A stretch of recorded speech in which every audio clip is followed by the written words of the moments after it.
আজকে গোটা পশ্চিমবাংলার সমস্ত ডিআই অফিসে আমরা তালা ঝুলিয়ে দিয়েছিলাম, কারণ এই ডিআই অফিসগুলো থেকে আমাদের স্যালারি সাবমিট করা হতো।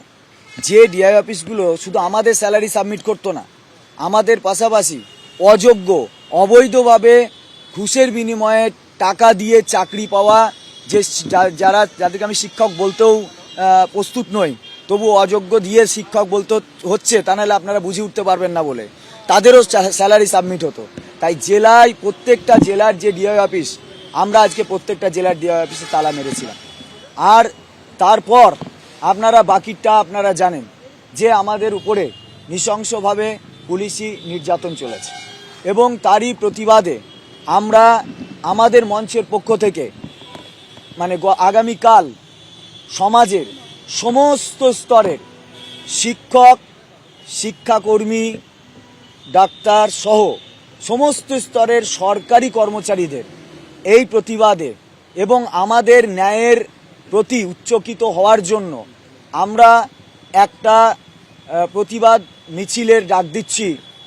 সেটা শিয়ালদা থেকে রানী রাসমণি পর্যন্ত এই মিছিল আসার জন্য আমরা সকলকে অনুরোধ করছি, এবং সমাজের যারা বুদ্ধিজীবী বলে পরিচিত সেই সুশীল সমাজকেও আমরা আমাদের এই যে প্রতিবাদ এবং এই যে আমাদের যে অন্যায় আমাদের প্রতি হয়েছে তার জন্য আমাদের পাশে থাকার জন্য আহ্বান জানাচ্ছি। তারপর কালকের পরে পরশুদিন আমরা স্কুল সার্ভিস কমিশনের অভিযানের ডাক দিয়েছি। পরশুদিন আমরাও একইভাবে বলছি ওই সমস্ত স্তরের মানুষকে, যাদেরকে আমরা বলছি যে আপনারাও যেমন কালকের জন্য আমরা আহ্বান জানাচ্ছি, আপনাদের পরশুর জন্যও আমরা একইভাবে আহ্বান জানাচ্ছি।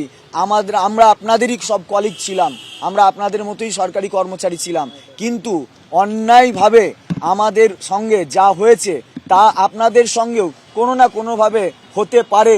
আমরা চাই না সেগুলো হোক, কিন্তু হতেও তো পারে। প্রাতিষ্ঠানিক বা যে সংকট বা যে রাষ্ট্রীয় সংকট, যেগুলো রাষ্ট্রীয়ভাবে রাষ্ট্রের কর্মচারীদের উপর যে সংকট বারবার নেমে আসছে, তো তার প্রতিবাদে আপনাদেরকে আমরা আহ্বান জানাচ্ছি, আপনারা আসবেন, এটুকুই আমরা কামনা করি।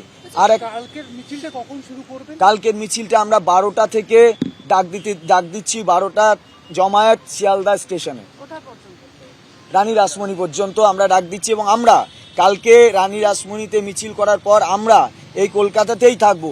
পরের দিন এখান থেকে আমাদের সমস্ত যোগ্য শিক্ষকরা তারা এসএসসি অফিসে যাবে।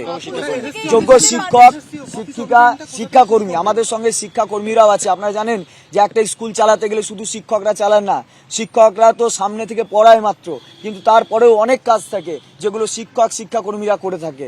তাই তারাও স্কুল এবং স্কুল শিক্ষা ব্যবস্থার অবিচ্ছেদ্য এবং গুরুত্বপূর্ণ অংশ। তাই যোগ্য শিক্ষক এবং শিক্ষাকর্মী উভয়ই এই সঙ্গে থাকছে।